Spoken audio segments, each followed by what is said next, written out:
Hello all, we're going to be finding a derivative, and this time we're going to use a limit. Now, after we learn how to use a limit to find a derivative, we often learn a lot of shortcuts for finding derivatives, and this process becomes a lot faster.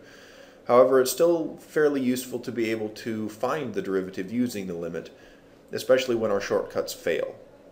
In this case, we're trying to find the derivative of the function 2x squared minus 4x. So here we go.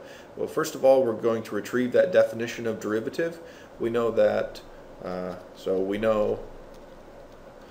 f prime is just going to be equal to the limit of f of x plus h minus f of x, all divided by h as h goes to 0. And this is the definition of derivative that we use all of the time for any function. If you ever want to find the derivative of a function and you want to use a limit, this is the definition that we're going to be using. So, in this case, let's go ahead and fill in the pieces of the function that we need.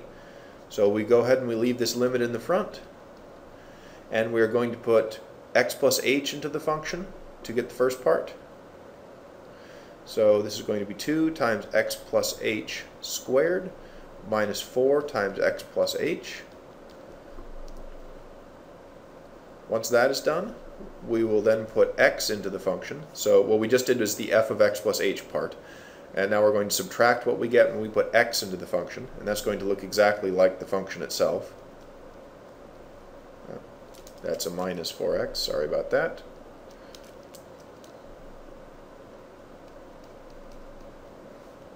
And all of this will be over h.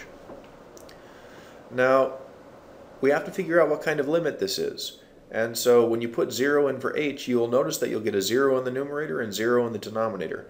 This means that there's a factor of h, an extra factor of h that we can cancel out of here. So what we're doing is we're just going to simplify the numerator until we see that additional factor of h. We can cancel it with the h in the bottom, and life will be much easier after that. So let's go ahead and see what we've got. So we'll take the limit as h approaches 0, and we will go ahead and we will square out this x plus h squared. And so this is going to be 2 times x squared plus 2xh plus h squared minus 4 times x plus h. And we are also subtracting a 2x squared, and we are adding a 4x. Remember to bring that negative sign through.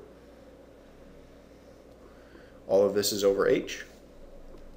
Alright, let's clean this up a little bit more. We can do a bit more with this here. So we're going to multiply the 2 through, multiply the 4 through.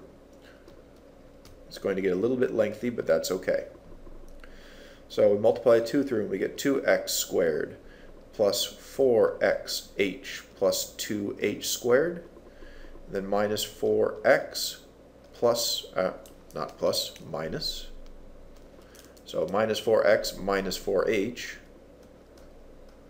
And then we are also subtracting 2x squared and adding 4x. All of that is in the numerator, and we have just an h in the denominator. So this is all expanded out. It's pretty lengthy, but it's a lot simpler than it was. And we notice that we have a positive 2x squared here. We have a negative 2x squared over there. We have a positive 4x over here and a negative 4x over there. And you'll notice that everything else in the numerator has an h in it. So let's just rewrite this just to be clear here. We have a 4xh. We have plus 2h squared minus 4h all over h. And it's really nice to see that all of these terms in the numerator have h's in them. What we're going to do is we're going to factor those out. You certainly don't need to write all of these steps if you are doing these on your own. I'm just showing them here for clarity.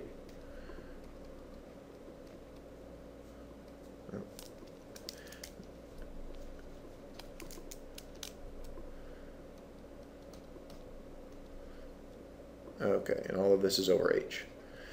Well, we have this h factor on the top and on the bottom, and we can cancel it out. So once you've canceled those h's, the only thing we have left to do is just put in 0 for h. So we use the limit laws to say that it's okay to put 0 in for h, and when we put 0 in for h, we're just going to get 4x minus 4. And that's it. And this is the derivative of 2x squared minus 4x. And by the derivative, we mean this is a function that will tell us the slope at any x value. So if I want to find the slope at, say, x equals 0, the slope at x equals 0 is going to be negative 4, because all we need to do is we just need to put the x value 0 into the derivative, and we're going to get that new slope. So, thanks for watching, and if you have any questions, you can always talk to me in my office or in the classroom.